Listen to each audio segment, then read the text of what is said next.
No mga par, sokbit na. Mga par, kwentuhan muna tayo saglit ha.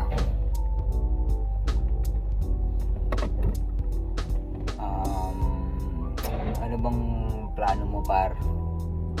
Hinihintay mo pa bang may mangyaring hindi pa maganda sa trabaho mo bago ka tumikwas?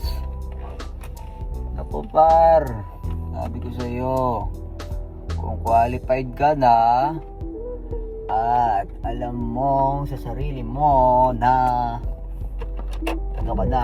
matikas ka na matigas ka na mga par, tumarya ka na par, sumukbit ka na agad, hindi mo na kailangan patagalin pa. Kailangan ka na dyan agad mga par. Nasa iyong sarili ang desisyon mga par. Nasa sa'yo yan kung paano mo siya gagalawan at gaganapan. Wala sa ibang tao par, nasa iyong sarili. Kaya kailangan par, tumikwas ka na agad. Kung nasa posisyon na kayo ng parang tinatamad ka na sa trabaho, ang bigat nun par, tapos yung surroundings mo napaka-toxic na, iba na yung sa pakiramdam. Yan yung isa sa mga sign na kailangan mo ng sumibat. Kasi dadating yung panahon na mapapangitan ka na sa mga kasama mo. Or wala naman talagang nagbago parang siguro sa sarili mo rin, or hindi mo masabi kung sila ba ang pumangit o ikaw ba ang pumangit.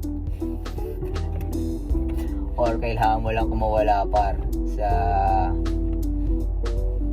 toxic na trabaho.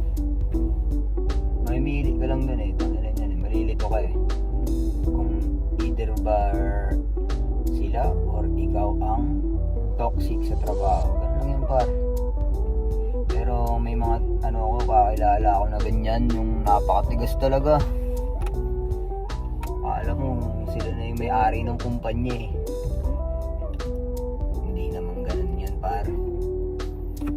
Pare-parehas lang tayo empleyado at pare-parehas lang din tayo kumakain ng 3 beses sa isang araw. Kaya pag-isipan mo par, itong nakita mo ito, nako, lalong yung utak mo maguguluhan. Pero kung nasa posisyon ka na par at kompleto na yung skill mo, sumukbit ka na par. Siyempre gagalingan mo lagi. Once na lumabas ka na sa environment mo par, pag lumabas ka na sa zone mo, mas lalo mong gagalingan, doble na. Kasi dito par, pag sumalang ka dito par, walang abilidad na pwedeng tumulong sa'yo. Dapat alam mo lahat. Pero libre ang magtanong par, libre. Huwag kang matakot magtanong, kasi kung alam mong makakabuti naman yun, bakit hindi ka magtatanong, diba?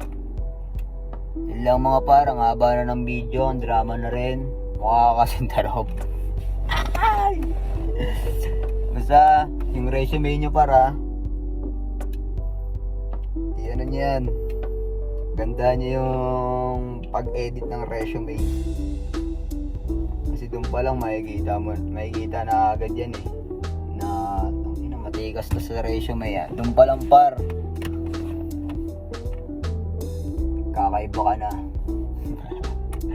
Haba na ng video na to, edit ko pa.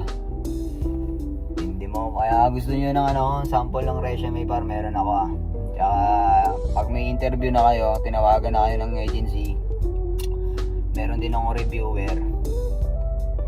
PM nyo lang sa akin yan par, Sosokbitan ko agad yan ng documents or PDF. Kahit anong ano yan par. Sige na par, lagi mo lang gagalawang, lagi mo lang gaganapan mga par. Para lagi kang okay. At lagi tayong okay. Bang bang! Promise that you'll catch me later.